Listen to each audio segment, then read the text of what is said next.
सोचिए जरा एक ऐसी रेस के बारे में जो सदियों तक चली। इसमें बड़े बड़े साम्राज्य समुंदर पार कर गए और जानते ही नाम क्या था? सिर्फ एक, भारत। पर यह सिर्फ ट्रेड की कहानी नहीं है, नहीं, ये कहानी है एम्बिशन की, लालच की और एक ऐसी जीत की जिसने दुनिया का नक्शा ही बदल कर रख दिया। कई सौ सालों तक यूरोप के लिए पूरब एक सपने जैसा था और उस सपने का सेंटर पॉइंट था भारत। ये सिर्फ एक देश नहीं था, बल्कि ये तो दौलत का वो खजाना था जिसकी कोई कल्पना भी नहीं कर सकता था। सोचिए, यहाँ के मसालों की कीमत सोने से भी ज्यादा थी। यहाँ के कपड़े पहनने के लिए राजे महाराजे तरसते थे। जाहिर है, यूरोप इसका एक हिस्सा पाने के लिए बेताब था। लेकिन कहानी में असली ट्विस्ट तो अब आता है। आखिर में ये सबसे बड़ा इनाम किसी राजा या साम्राज्य को नहीं मिला, नहीं, इसे जीता एक प्राइवेट कंपनी ने। जी हां, एक कंपनी ने जिसकी अपनी फौज थी और जिसके इरादे आसमान छू रहे थे। तो सवाल यह है कि आखिर ये हुआ कैसे? एक कॉरपोरेशन ने पूरे पूरे देशों को कैसे हरा दिया? तो इस होड़ की शुरुआत को समझने के लिए चलिए टाइम में थोड़ा पीछे चलते हैं। साल 1453 में जब कॉन्स्टेंटिनोपल का पतन हुआ तो मानो पूरब की तरफ जाने वाला दरवाजा धड़ाम से बंद हो गया।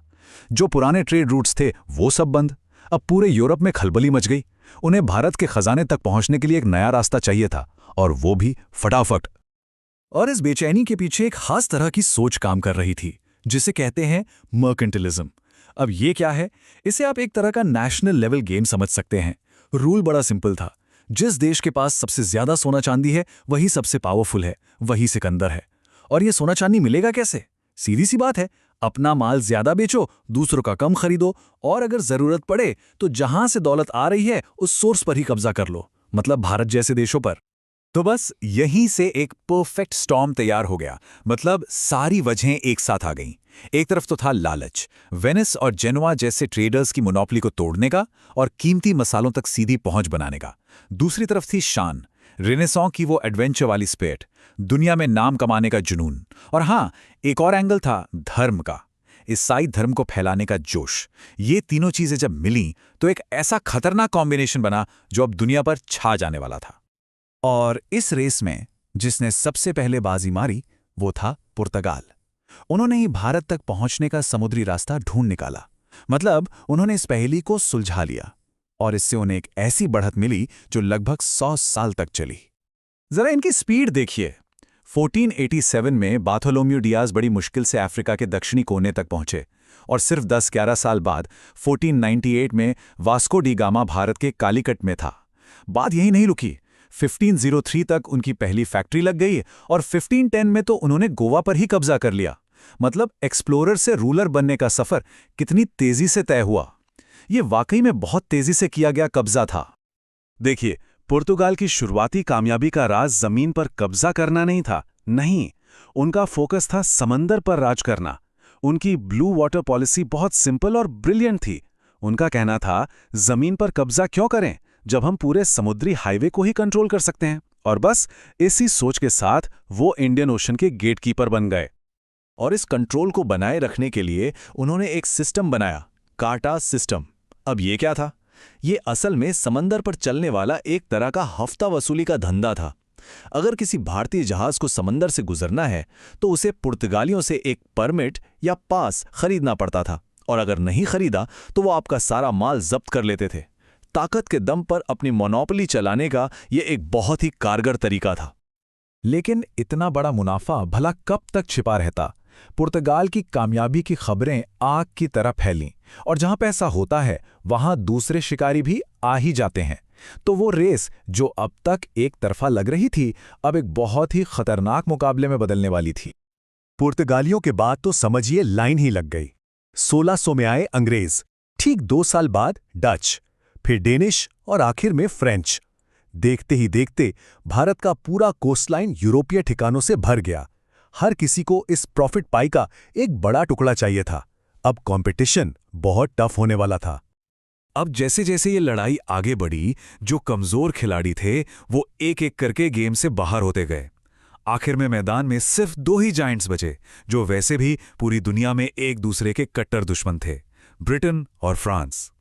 भारत के लिए ये दौड़ अब उनकी पर्सनल जंग बनने वाली थी। और इस पूरी कहानी का क्लाइमैक्स लड़ा गया 3 भयानक जंगों में, जिन्हें हम कर्नाटक वॉर्स के नाम से जानते हैं। यहीं साउथ इंडिया के बैटलफील्ड्स पर यह फैसला होना था कि आखिर भारत का असली बॉस कौन बनेगा। इन जंगों में दोनों साइड्स ने एक बड़ी शातिर स्ट्रैटेजी अपनाई, जिसे कहते हैं किंग मेकर पॉलिसी, मतलब राजा बनाने वाला। सीधी लड़ाई लड़ने की बजाय ये लोग लोकल पॉलिटिक्स में घुस जाते थे। एक राजा के बेटे को दूसरे के खिलाफ भड़का दिया, उससे सपोर्ट कर दिया। अब लड़ाई में कोई भी जीते, फायदा हमेशा इनका ही होता था। इन्हें क्या मिलता था? ज्यादा ताकत, ज्यादा पैसा और ज्यादा जमीन। ये सीधे सीधे मैनिपुलेशन का खेल था। लेकिन यहीं पर एक ऐसा फर्क था जिसने पूरा गेम पलट दिया। देखिए, इंग्लिश ईस्ट इंडिया कंपनी एक प्राइवेट स्टार्टअप की तरह थी, तेज, फुर्तीली, जिसे बस प्रॉफिट चाहिए था। हाँ, सरकार का सपोर्ट था, पर वो आजाद थी। वहीं दूसरी तरफ फ्रेंच कंपनी एक सुस्त सरकारी डिपार्टमेंट जैसी थी। अंग्रेज फटाफट फैसले ले सकते थे, उनका पूरा फोकस बिजनेस पर था। जबकि फ्रेंच कंपनी सरकारी कागजों और यूरोप की पॉलिटिक्स में ही फंसी रहती थी। ये लड़ाई एक शार्क और एक व्हेल के बीच की लड़ाई जैसी थी। तो फिर सवाल वही है, आखिर इस शार्क ने व्हेल को और बाकी सबको कैसे हरा दिया? देखिए, ब्रिटिश लोगों की जीत कोई तुक्का नहीं था। ये एक बहुत ही खास और सोचे समझे सक्सेसफुल फॉर्मूले का नतीजा था। ब्रिटेन का ये विनिंग फॉर्मूला असल में एक 4 पार्ट वाली मशीन की तरह था, जो एक साथ काम करती थी। पहला, उनकी नेवी सबसे बेहतर थी, जिसने सप्लाई लाइंस पर उन्हें पूरा कंट्रोल दिया। दूसरा, फाइनेंशियल सिक्योरिटी। ब्रिटिश सरकार और बैंक ऑफ इंग्लैंड की वजह से उनके पास पैसों की कभी कोई कमी नहीं हुई। तीसरा, पॉलिटिकल आज़ादी। कंपनी अपनी सेना बना सकती थी, किले बना सकती थी, संधियां कर सकती थी, मतलब वो खुद एक सरकार की तरह काम कर रही थी। और चौथा, स्ट्रैटेजिक डिप्लोमेसी। उन्होंने उस किंग मेकर पॉलिसी में मास्टरी कर ली थी और लोकल झगड़ों को अपने लिए बड़े फायदों में बदल देते थे। ये चारों चीजें मिलकर उन्हें एक अनबीटेबल पावर बनाती थीं। और कंपनी के डायरेक्टर्स का ये एक कोट है जो सब कुछ साफ कर देता है। उनके अधिकारियों को आदेश था कि ऐसी नीतियां अपनाओ जिससे एक बड़ा रेवेन्यू मिले और अंग्रेज भारत में एक राष्ट्र बन सके। मतलब अब बात सिर्फ व्यापार की नहीं रह गई थी। व्यापारी का जो नकाब था वो उतर चुका था और अब सामने एक कॉन्करर, एक विजेता का चेहरा था। तो व्यापार के लिए जो रेस थी वो तो खत्म हो गई, एक क्लियर विनर भी मिल गया। लेकिन एक नई लड़ाई, साम्राज्य बनाने की लड़ाई, वो तो अभी शुरू हो रही थी। ईस्ट इंडिया कंपनी ने इनाम तो जीत लिया था, पर अब इसकी कीमत चुकाने की बारी भारत की थी। और ये वो कहानी है जो अगले 200 सालों तक भारत का मुस्तकबिल तय करने वाली थी।